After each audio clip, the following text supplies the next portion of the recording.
ठीक है, तो ये पहला पैरेलल सर्किट को सॉल्व करेंगे।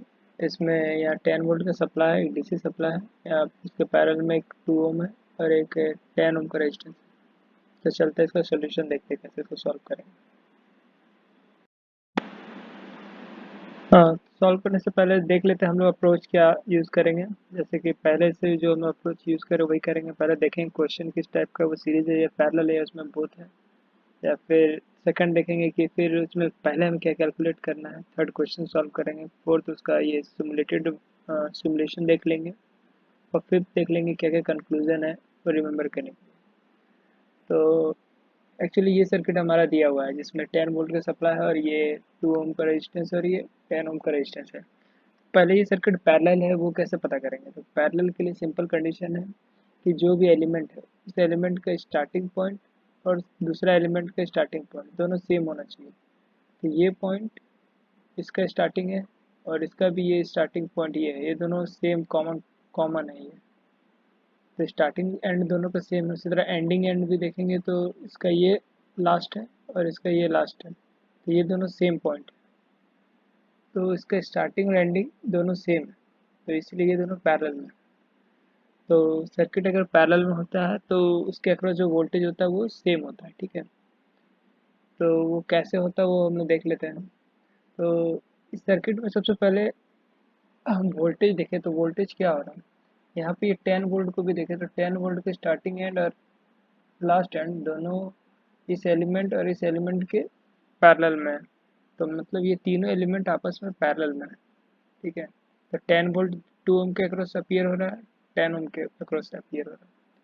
तो सबसे पहले इजी अप्रोच देखते हैं। सबसे पहला अप्रोच क्या करेंगे, तो सबसे पहले हम लोग आई वन कैलकुलेट करेंगे। तो आई वन कैलकुलेट करने के लिए सिंपल ओम्स लॉ, क्योंकि हमको इसके अक्रॉस का वोल्टेज पता है जो कि 10 वोल्ट है। इसके भी अक्रॉस का वोल्टेज पता है 10 वोल्ट है। तो इसके अक्रॉस करंट कितना फ्लो होगा, आई इक्वल टू क्या होगा, वी बाई आर वन। तो वोल्टेज है 10 डिवाइडेड बाई आर वन, इसका रेजिस्टेंस जो कि है 2। तो यहाँ से 5 एम्पियर करंट फ्लो हो रहा है। उसी तरह सेम सेकंड एलिमेंट के लिए देख लेंगे। यहाँ पे वोल्टेज इसके अक्रॉस अपीयर हो रहा है 10 वोल्ट और इसका रेजिस्टेंस है 10 ओम। तो इधर 1 एम्पियर फ्लो हो रहा है। तो 5 एम्पियर करंट इधर फ्लो हो रहा है, 1 एम्पियर करंट इधर फ्लो हो रहा है। तो ओवरऑल अगर आई देखें तो कितना फ्लो होगा, दोनों का समेशन। तो यहाँ 5 plus 1 which is equal to 6 ampere total supply से वो करंट ले रहा है। अगर हम पावर देखना चाह रहे हैं कि 2 ओम के क्रॉस कितना पावर कंज्यूम हो रहा है, तो वो हो जाएगा आई स्क्वायर आर। तो 2 ओम के क्रॉस जो करंट फ्लो हो रहा है वो 5 एम्पियर फ्लो हो रहा है। तो 5 into 5 multiplied with 2 which is equal to 50 watt. तो ये है पहला अप्रोच जिसमें हमने सिंपल क्या किए, हमें सब सारे एलिमेंट के अक्रॉस वोल्टेज पता है तो हर एक एलिमेंट के इंडिविजुअल करंट निकाल लिए और ओवरऑल करंट निकालने के लिए हम लोग करंट का समेशन करें। ये सिंपलेस्ट मेथड है। और एक सेकंड मेथड है हमारा। सेकंड मेथड में हम लोग देखते हैं कि बाय करंट डिवीजन रूल पे हम कैसे कर लेंगे। तो करंट डिवीजन रूल के लिए पहले हम लोग इसका सिंपल डेरिवेशन देख लेते हैं। तो हमको अगर मान लीजिए ये आई वन निकालना है तो आई वन इक्वल टू क्या होगा, इसके अक्रॉस वोल्टेज डिवाइडेड बाय इसका resistance V by R one. But v equal to क्या होता है, v इक्वल टू होता है I into R. I into R मतलब यहाँ आर इक्वेलेंट, जितना इक्वेलेंट रेजिस्टेंस है वो। ठीक है, तो v equals I into R को हमने यहाँ पुट किए, आई को रहने दिए यहाँ आई। आर इक्वल्स जो आर इक्वेलेंट है पैरेलल सर्किट में R equivalent R one into R two divide by R one plus R two होता है। इसका डेरिवेशन हम लोग किसी और वीडियो में देख लेंगे कि पैरेलल में R one into R two divide by R one plus R two क्यों होता है, सीरीज में R one plus R two क्यों होता है। अभी जस्ट फॉर ये फैक्ट ये हमें समझ लेना चाहिए कि ये पैरेलल सर्किट में R equivalent R one into R two divide R one plus R two होता है। और जब हम इसको सॉल्व करेंगे तो ये नीचे का आर वन ऊपर का आर वन कट जाएगा। तो आई वन इक्वल्स हो जाएगा I into R two divide by R one plus R two. मतलब अगर हमको ये करंट दिया हुआ आई दिया हुआ है, ठीक है, तो अगर हमको आई वन निकालना है तो उसके लिए हम लोग को क्या करना पड़ेगा, total current I multiplied with opposite resistance 10 divide by sum of both resistance, मतलब 10 प्लस 2। इसी तरह हमको आई टू निकालना है तो आई इंटू आई वन, नहीं I into R one divided by R1 plus R2। तो इस तरह हम लोग करंट डिवीजन रूल मतलब ये निकाल सकते हैं, करंट डिवीजन रूल से ये सॉल्व कर सकते हैं। तो करंट डिवीजन रूल पढ़ने के बाद सबसे पहला क्वेश्चन ये दिमाग में आता है कि इसका यूज़ कहाँ करेंगे, क्योंकि यहाँ पे आई दिया नहीं हुआ है। तो पहले हमें इसमें आई कैलकुलेट करना पड़ेगा। तो आई कैलकुलेट करने के लिए I equals to V by are.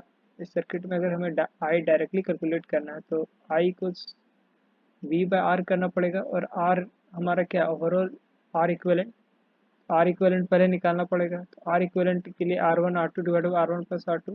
इसको जब हम लोग सॉल्व करेंगे तो 5/3 आएगा।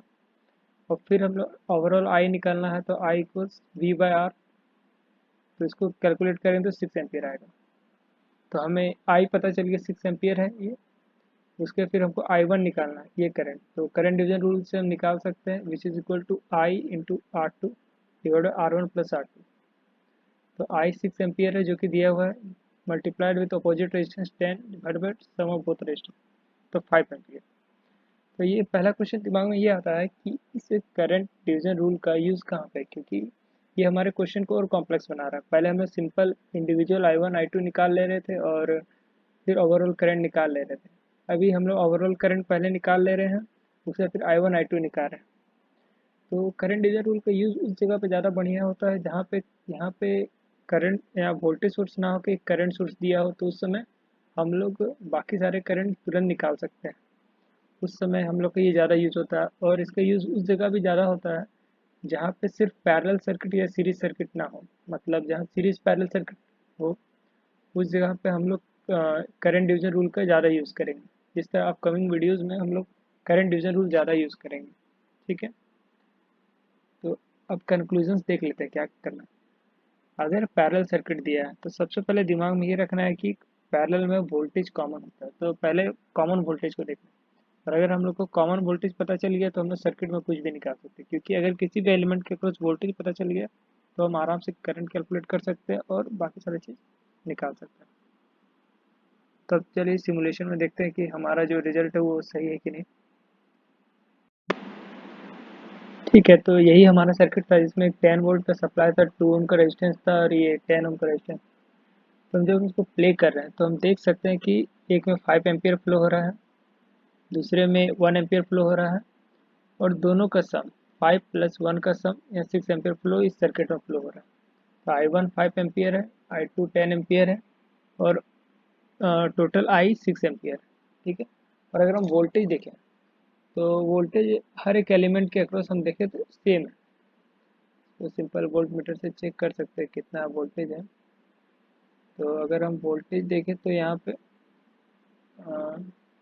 वोल्टेज 10 वोल्ट है, तो यहाँ पे हर एक एलिमेंट के अक्रॉस 10 वोल्ट दिया हुआ है। तो हमें पता ही है कि अगर सर्किट में एलिमेंट अगर पैरेलल में लगे हुए हैं तो वोल्टेज कॉमन होता है। तो ठीक है, thank you for this video. अब नेक्स्ट वीडियो मिलते हैं।